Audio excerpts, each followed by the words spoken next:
Hey, Cypher here. Silence has the makings of a good movie, but it bombed at the box office, and for good reason. The plot is fascinating, and the history behind it even more so, but the movie ended up being a boring mess. I think there is a gem hidden inside this film, which is incredibly boring otherwise. Maybe if it were directed by a less pious filmmaker, it could have been stupendous. This movie is one of those that explores its subject a little too thoroughly, and then also takes it too far by the end. It's treading a fine line when trying to depict the Japanese suppression of Christianity in the 17th century, a subject that very easily could head into demonization. Catholic missionaries came to Japan throughout the 16th century in the hopes of converting locals. Japan was in the midst of what's called the Sengoku Jidai, where feudal lords of the samurai class, called daimyo, were fighting to gain control of the entirety of Japan. The first daimyo to succeed in this was Oda Nobunaga, who was friendly with the Christian missionaries, especially since they also brought foreign trade and sometimes even military support. Toyotomi Hideyoshi succeeded him. Hideyoshi sought to control the foreign trade, so he limited Europeans to southern ports in Japan in the late 16th century. Due to disturbing advice from English and Dutch traders, he grew suspicious of the Catholic missionaries. You have to realize that this was during the Reformation in Europe, so there was intense rivalry between Catholics and Protestants. The English and Dutch obviously being Protestants. Hideyoshi saw what the Spanish and Portuguese empires were doing in their colonial possessions elsewhere, such as India, the Philippines, and Mexico, so he thought that the conversion of Japanese people was essentially the first wave of an invasion. He also was afraid of violent religious uprisings, such as the ikko-ikki revolts that had just happened in the 1580s, which was a militant Buddhist movement that eventually sought to end the feudal system. Hideyoshi decreed that the priests of the Catholic faith were no longer allowed in the country as of 1587. The ban was not heavily enforced at first, though, with over 100,000 Catholic converts by 1600. Even 86 daimyos converted, including one of Hideyoshi's top generals during his attempted invasions of Korea. After receiving word that there were forced conversions because of the power wielded by these daimyos, which at that point was called proselytizing, Hideyoshi demanded a crackdown. As one of the last acts of his reign, he ordered the execution of 26 priests, many of whom were European. After the Tokugawa shogunate took over after Hideyoshi's death a year later, they took some time in deciding what to do on the Christian question. Growing fears of European colonialism made things worse, so Tokugawa Hidetada decided in 1614 to outright ban them and institute an inquisition to stop practicing Japanese Christians, who were called kirishitans. Their inquisition became very similar in repressiveness to what had been happening in Europe at that time. The Inquisition, what a show, the Inquisition, here we go, we know you're wishing that we'd go away, but the Inquisition's here and it's here to stay.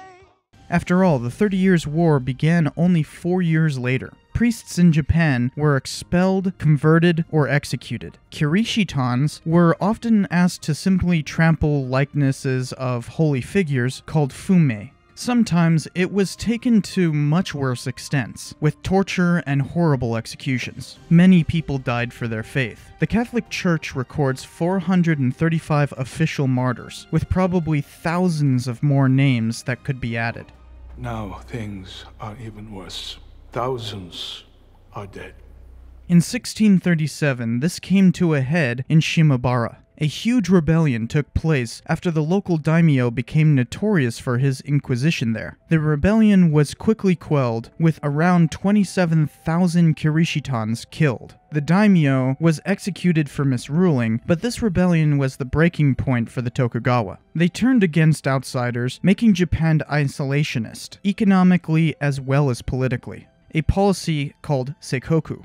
I did an episode on Japan's seclusion a while back if you're interested. The rebellion also brought further instituting the Inquisition against Kirishitans. Many hid their faith, keeping the rituals alive throughout the Edo period, until the official persecution ended in 1873, almost a decade after the end of Seikoku. Many of the priests who stayed in Japan in the 17th century ended up renouncing their faith during this persecution. These apostates were called fallen priests. A Jesuit named Cristoveo Ferreira became very famous because he actually helped the inquisitors in Japan and wrote a few scientific books for the Japanese, possibly even a book denouncing Christianity as a whole. He is Ferreira only to you. He is Sawa no Chuan now. Another Jesuit named Giuseppe Chiara snuck into Japan after Ferreira in 1643 and subsequently became apostate himself and lived in Japan until 1685. There were other instances of priests sneaking into Japan during Seikoku, like Giovanni Sidoti, a secular priest who was captured in 1708, but he died only 8 years later after refusing to give in to Japan's inquisitors. On the other hand, both Ferreira and Chiara took Japanese names and wives, officially practiced Buddhism, and even helped Japan's Inquisition. It is Chiara that the book is based upon. Because there isn't much information on these apostates, Shusaku Endo, the author of this book, took some major liberties with the source material. Now, it's not like there isn't scholarship on the fallen priests. There's books that Endo used in making his work, and it is very beholden to the source material. Endo entirely fictionalized Chiara to produce a character that he could inject thoughts into. Since the book is basically a meditation on these people's faith through their troubles, it wouldn't be prudent to inject that into a real person. And as the title goes, God is not depicted as existing or not, simply silent. Hence the title. It is this book that Martin Scorsese, the director of the movie, uses. The book is deeply meditative on the subject itself, and remains quite accurate in its depiction.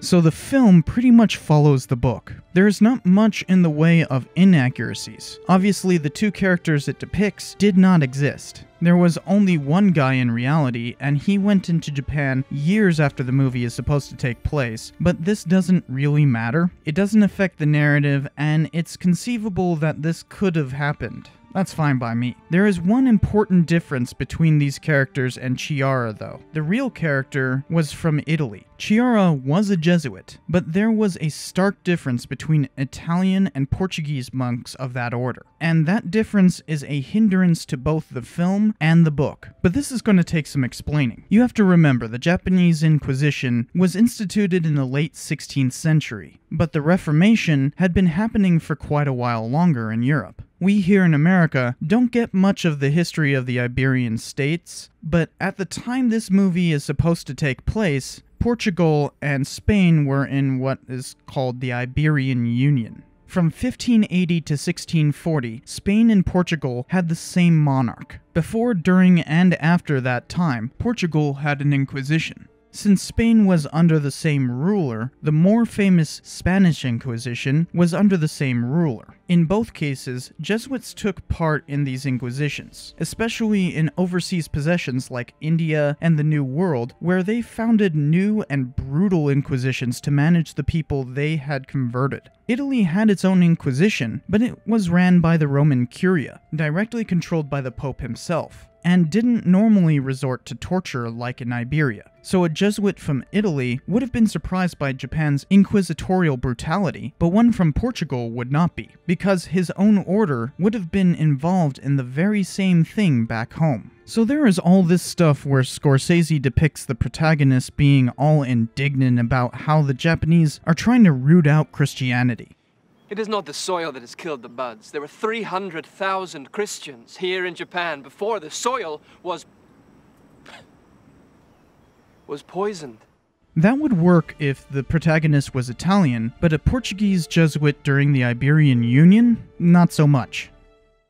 You want to test my faith? Give me a real challenge. Bring me to the Inquisitor. I am the Inquisitor. I didn't expect the Spanish Inquisition. Nobody expects the Spanish Inquisition. Seriously though, I had to pause the movie and walk away for a little bit when I saw him talking like this whole thing was morally abhorrent. I had me a good laugh at the blatant hypocrisy. The movie even tries to impart that, but without the historical context. It's the truth. You use the truth like poison. What a funny thing for a priest to say. Now that was unintentionally funny. Scorsese is using this to show how the Japanese are twisting the idea of Christianity, but when you know the context, you tend to sympathize with these statements rather than see them as Scorsese intended it. Like all men, he is not You the are creator. ignorant. Padre, only a Christian would see Buddhists simply as man. Get him. I saw them die. I saw them die. They did not die for nothing. Indeed not. They're dying for you, Rodriguez. Got him. 傲慢なやつだ。他と変わらねえな。まあ、ということは奴はいずれ転ぶっていうことだ。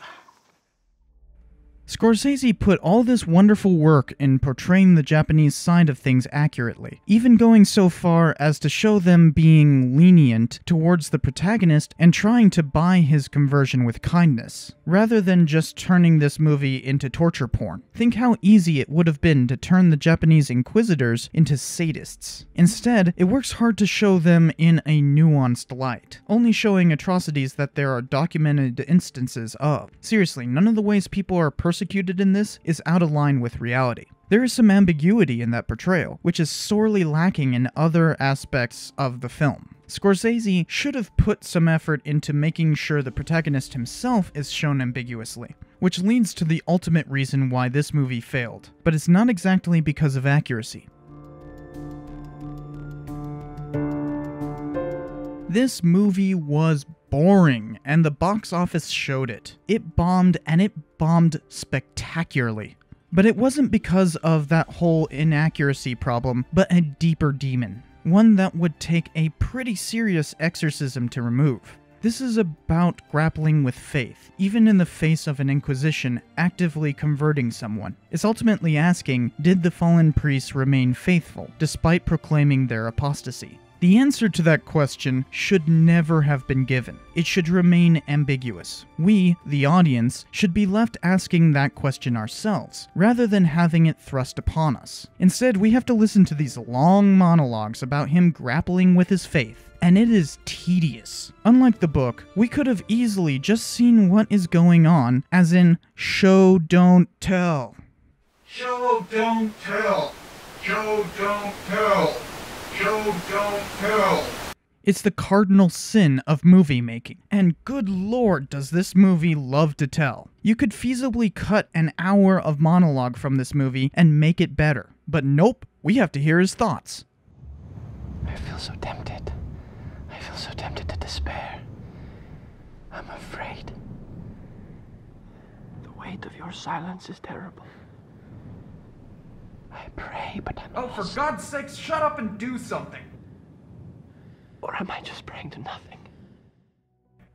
Even worse, the movie ends with the deadliest sin possible. It shows the protagonist's funeral and zooms into the barrel in which the body is being burned, and shows you this. That's the last shot.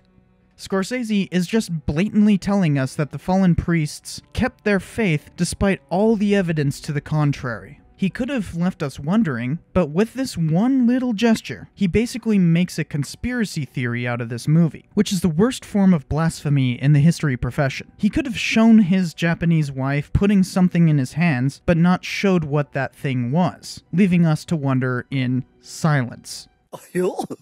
Perhaps it would be a lot better if I weren't irreligious myself, but a good movie wouldn't depend on that in the first place. In fact, a good movie wouldn't require any prior religious belief of its viewers whatsoever. Silence could have been a better movie if it were an hour shorter and didn't try to spoon-feed us the narrative. I know Scorsese can do history movies better. We've seen him just nail The Wolf of Wall Street. But he had to get a little overzealous with his piety here, and ended up speaking too loudly. when he could have done better by simply following the title of the film he was making.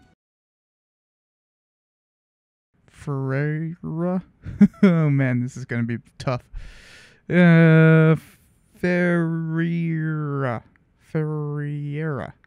Ferreira.